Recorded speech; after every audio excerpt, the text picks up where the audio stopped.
simple question everybody wants answered. How long? How long? The state government has announced a $250 million emergency package to help local businesses survive the shutdown. What we needed was the Commonwealth to make at least a comparable offer of support. The answer from the Prime Minister and from the Treasurer has been no. We will continue to support Victoria to get Victoria open. This outbreak may well get worse before it gets better.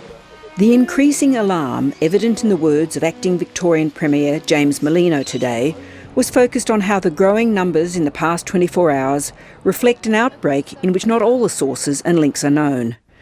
And whatever the public health implications, there is now equal uncertainty about the economic impact. It's certainly difficult to come up with a precise estimate. Our sort of back of the envelope suggests that consumption could be down as much as 900 million across the Victorian economy, based on what we saw happen in the last lockdown. Hospitality, the arts, events, tourism, a lot of them are flying really close to the wind. 14% of small businesses in Australia coming out of COVID have less than 1 month cash on hand.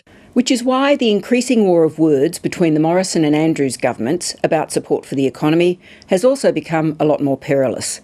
The federal government has been arguing a 1-week lockdown is not something for which it should be responsible.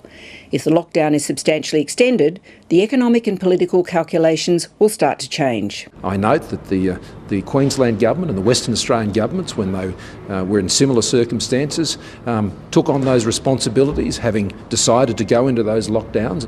The federal government increasingly talks about Victoria as if it is a separate country. We welcome the Victorian support. It builds on the $45 billion which the Commonwealth has provided to Victoria, far and away the highest per capita economic support to any state or territory. The recent federal budget records the COVID support payments that have gone out to each state. New South Wales received a little more than Victoria, but not when you divide it by population, which does indeed show Victoria received the most per capita. The bulk of that came in the form of $28 billion paid through the JobKeeper wage subsidy, but it also covered $9 billion of assistance to small and medium businesses, $5 billion in increased welfare payments, and $2.9 billion in other forms of economic support. JobKeeper and other forms of federal assistance have now ended, so the question has turned to what support the federal government should be providing now, and if some new kind of support is needed. We put it to them that there needs to be support for Victorian businesses. Wage subsidy is a responsibility of the federal government. The point here should be that the argument is not about money going from one level of government to another. It's about money being paid to individuals who don't care whose responsibility it is, but who might now be making decisions about walking away from their businesses because of the uncertainty about future lockdowns. There are both practical issues about future federal government assistance as well as political issues intertwined in this debate. For example, eligibility for JobKeeper last year relied on estimates of how much turnover was being hit by COVID, and it took some weeks to get the system up and running. It's hard to see how you could make that work for a short lockdown.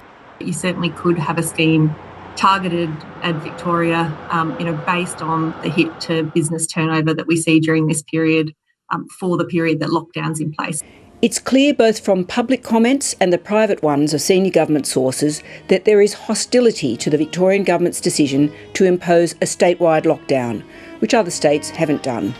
And there is suspicion in both Canberra and Melbourne that they are trying to shift the blame for this lockdown to the other. Suspicion which is doing little to help make it clear what governments need to do in this next stage of the pandemic.